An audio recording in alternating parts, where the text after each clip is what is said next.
कहते हैं भगवान श्री कृष्ण के अवतार के साथ ही द्रौपदी का अवतार होना तय था। द्रौपदी को 64 योगिनियों में एक खप्पड़ योगिनी भी कहा जाता है। एक बार भीम की खून की प्यासी हो गई थी द्रौपदी।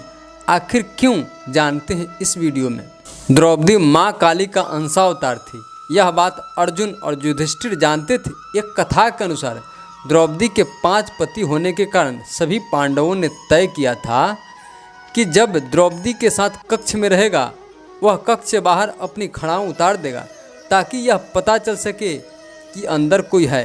एक बार गलती से भीम कक्ष में प्रवेश कर जाते हैं। भीम ने देखा अर्जुन द्रौपदी के पैर दबा रहे हैं। यह देखकर भीम क्रोधित हो गए और गदे से अर्जुन पर प्रहार कर देते हैं। युधिष्ठिर भीम को शांत करवाते हैं क्योंकि वह सच्चाई को जानते थे, लेकिन भीम क्रोधित हो महल से बाहर चले गए और घर वापस नहीं आए।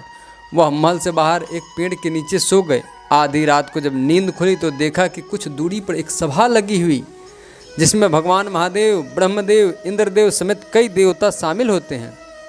उस सभा को भगवान श्री कृष्ण संबोधित कर रहे होते हैं। उस सभा में द्रौपदी भी आती है।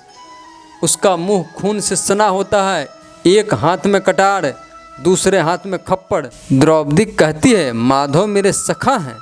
उन्होंने मुझसे वादा किया है कि यह मेरा खप्पड़ खून से भरवाएंगे। मैं चाहती हूँ कि मेरा आधा खप्पड़ भीम के रक्त से भरे और आधा कुरु वंश के रक्त से। द्रौपदी के इस विकराल रूप को देखकर 10,000 हाथियों का बल रखने वाला भीमसेन डर जाते हैं। उन्हें भी अब आभास हो जाता है कि द्रौपदी माँ काली का अंश रूप है। सुबह होते भीम भागते हुए भगवान कृष्ण के पास जाते हैं और रात में देखा सब हाल सुनाते हैं और इसका समाधान पूछते हैं।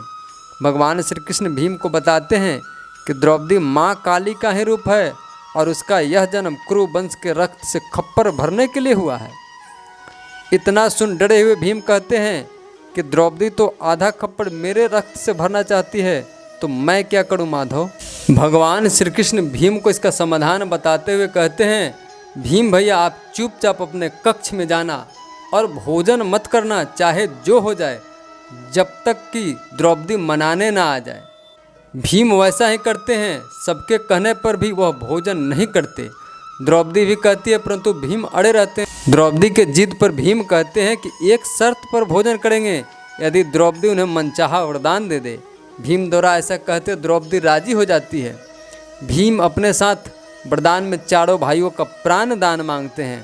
द्रौपदी शर्त के अनुसार मान जाती है। इस प्रकार द्रौपदी से 5 पांडवों के प्राण बच जाते हैं। आपको इस कथा के बारे में क्या लगता है, कमेंट कर ज़रूर बताएं और हमारे चैनल को सब्सक्राइब कर दें। मिलते हैं नई जानकारी के साथ, तब तक जय श्री कृष्ण।